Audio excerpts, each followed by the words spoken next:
In a conference hall in Canada, a United Nations deal that will send ripples around the planet.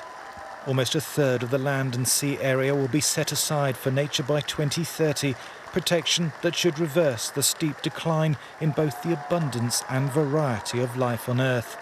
It's good for all species, including us humans, actually. So this is a very important deal for all of the planet and all humanity together. The big challenge is now to make sure that these don't remain just words on paper, but they really are going to be turned into action.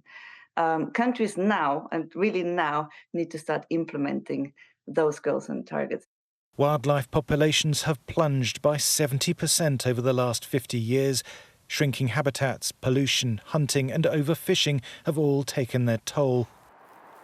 This isn't just about the 1 million species threatened with extinction. They are a symptom of an underlying crisis that threatens us too.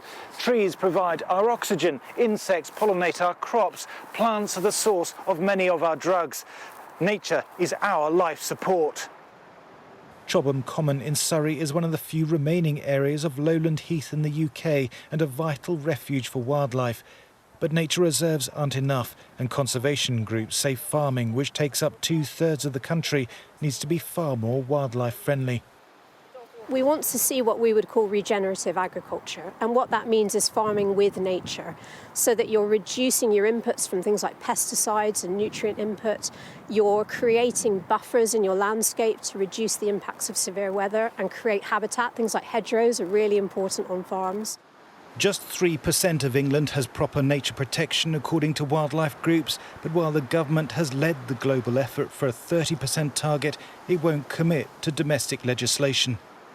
The key thing that we need to do, and we'll concentrate on now, is making sure that we have an increasing amount of habitat around the country. That's why we have legislated to bring 500,000 more hectares into place, but we're proud of our record as well of supporting countries around the world. So together, this is a global target we want to reach, and we will hold each other to account. On paper, this is an historic deal for nature, but a lot depends on delivery, not just in setting aside land, but handing over money to poorer nations so they too have the means to allow wildlife to thrive. Thomas Moore, Sky News.